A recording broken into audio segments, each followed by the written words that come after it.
When I was 14, my parents decided to take a weekend trip, leaving me home alone for the first time. Our house, situated in a quiet suburban neighborhood, was old but not historically so. We'd always joked that it had character, with its creaky floorboards and chilling drafts in winter. But until that weekend, I never considered that its character could be anything sinister. The first evening alone was rather uneventful. I enjoyed the solitude, watching movies late into the night, relishing in my independence. It wasn't until the wee hours of the morning that I heard it, a soft, distant whisper, like someone murmuring from another room. I paused the movie, attributing the sound to my imagination, or perhaps the film's background score. I was about to press play when I heard it again, this time clearer. "Is anyone there?" The blood in my veins seemed to freeze. I grabbed a baseball bat from my room, my mind racing, trying to remember if I'd locked all the doors. The voice sounded again, now a soft plea. "Help me." Gathering my courage, I decided to investigate. I began with the ground floor, cautiously checking each room, but found nothing. The house remained silent, save for its usual nocturnal groans. I thought about calling my parents or even the police, but then rationalized that it could have been a neighbor's TV, or maybe even a stray cat. I convinced myself it was just my mind playing tricks, heightened by the creepy movie I'd been watching. So, I went back to the living room, resumed the film, and eventually drifted off to sleep. The next day, the events of the night seemed silly in the light of day. I spent the day with friends, and by evening had almost entirely forgotten the eerie whispers. Night fell, and once again I settled in for a movie marathon. Hours ticked by, and around 2 a.m., just as my eyelids grew heavy, the whisper returned. This time it wasn't a distant murmur, but a clear, frantic cry echoing throughout the house. "Why won't you help me?" Terrified, I grabbed the bat and my phone, ready to dial 911. But then, from the corner of my eye, I noticed a soft glow emanating from the basement door. The voice, now a sob, came from below. "I'm down here!" My every instinct screamed at me to flee the house, but a strange mix of dread and curiosity drew me towards the basement. The door opened with a reluctant groan, revealing the dimly lit stairs. Taking a deep breath, I descended, the voice guiding me with its sobs.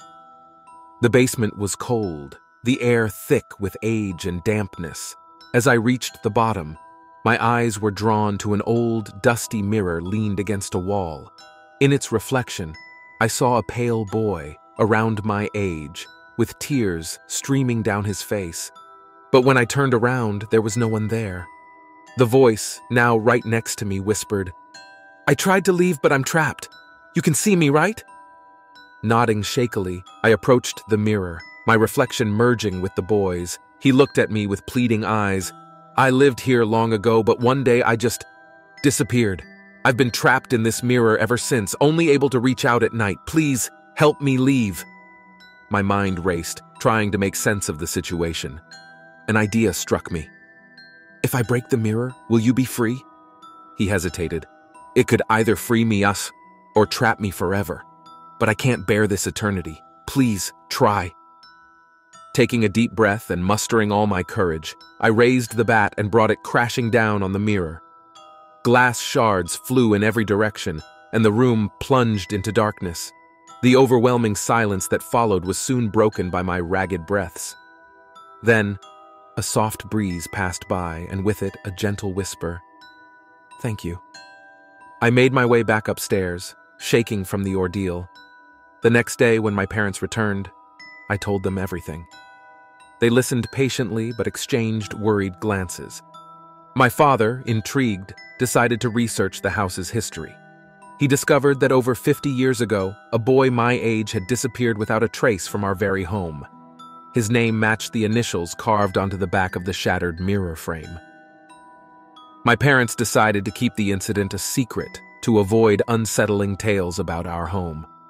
But every year, on the anniversary of that chilling night, I light a candle in the basement in memory of the boy, thankful that he found his peace. From that night on, I never heard the whispers again, but I learned a valuable lesson. Sometimes, the most haunting stories aren't the ones you watch on a screen. They're the ones that unfold right in your own home.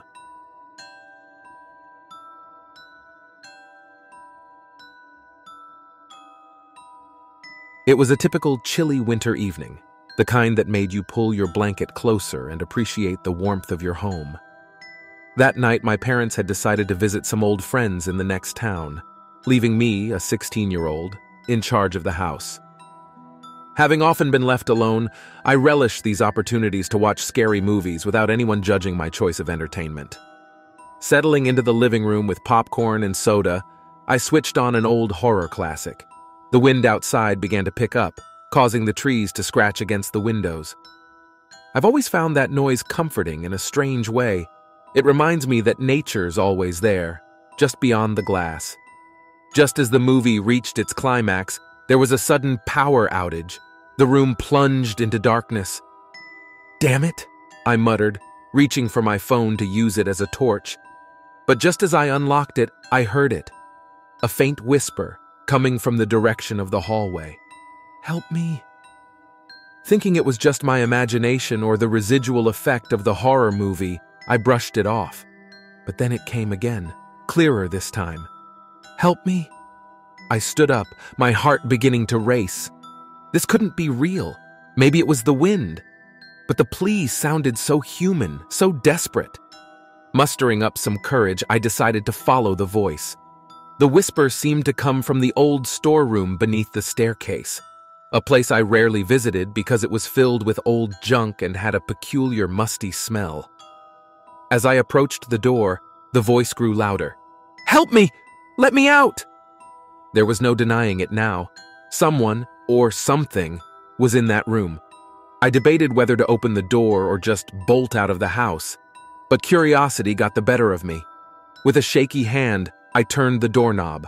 Inside, I was met with the same old, cluttered room, but there, at the far corner, was an old radio, one I didn't remember ever seeing before. Its green indicator light blinked erratically, and the whispers emanated from its speakers. "You found me. Thank you." Panicking, I unplugged the radio, and the voice immediately stopped. Shivers ran down my spine. This couldn't be happening. I decided to get out of the house, not wanting to spend another moment alone.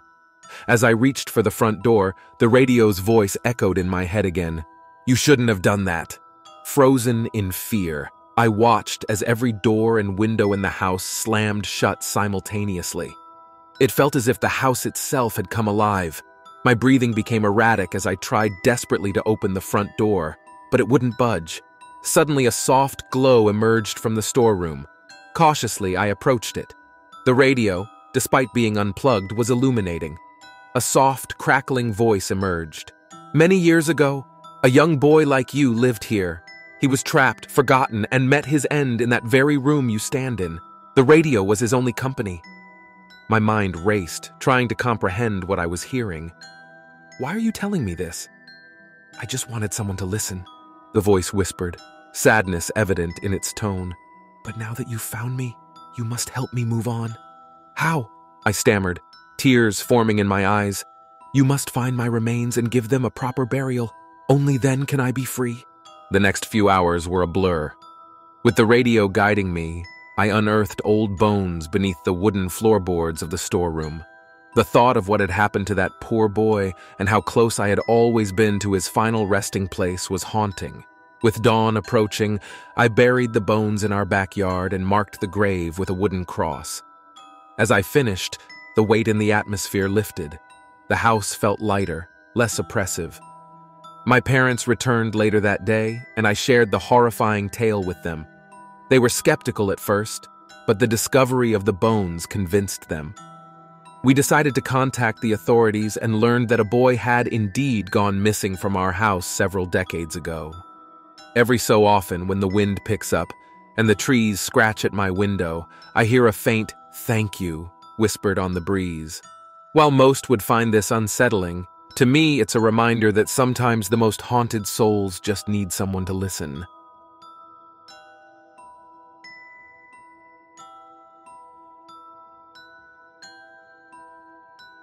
In 2012, my family moved to a quaint, older home in the rural outskirts of Mississippi. Its age added to its character, but also to its mysteries.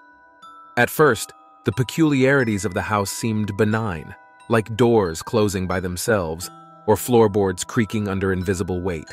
But then, I had that one unforgettable night, home alone. My parents had left for the weekend, trusting 16-year-old me to take care of the house. It was a Saturday evening. With them gone, I had decided to indulge in a movie marathon. As the night drew on, I grew more engrossed, not noticing the storm brewing outside. It was past midnight when a sudden blackout silenced my movie. The whole house was shrouded in darkness, save for the ghostly flashes of lightning. I sighed, figuring I'd head to bed early and hopefully wake up to the power restored. Walking up the staircase, I felt a drop in temperature. This wasn't the natural coldness that accompanies storms. This felt otherworldly. I shrugged it off, attributing it to the storm. Settling into my bed, I let the pitter-patter of the rain lull me. But just as I was about to drift off, I heard it. A soft, barely audible whisper right next to my ear. "Stay with me!" Startled, I sat upright. The room was pitch dark, save for the fleeting glow of lightning that painted silhouettes on my walls. I rationalized it, convincing myself it was my imagination. But then, there it was again. "Stay with me!" This time, panic settled in. I reached for my phone, turning on its flashlight. Scanning the room, I saw nothing out of place. I decided to leave the light on as a comfort. Trying to get back to sleep, I pulled my blanket close. Moments later, I felt something. A cold hand, gently pressing on mine from the side of the bed. My heart raced as I jumped up, shining the flashlight everywhere. Again, nothing. I considered leaving the room but couldn't muster the courage. Instead, I sat on the bed, flashlight pointed at the door, waiting for dawn. Hours seemed to pass. When I thought I couldn't bear it any longer, a shadow passed across the doorway. It was child-sized but moved with a strange, distorted gait. My breathing grew rapid as it paused in the doorway, looking in my direction, but its features were obscured. "Who are you? What do you want?" My voice trembled as I spoke. The shadow seemed to merge and grow, looming taller, almost stretching upwards, filling the doorway. The whisper came again. "Stay with me!" I mustered every ounce of bravery and screamed, "Leave! You don't belong here!" At that very moment, the power surged back, and my room lit up. The shadowy figure was gone. The next morning, with daylight on my side, my courage returned.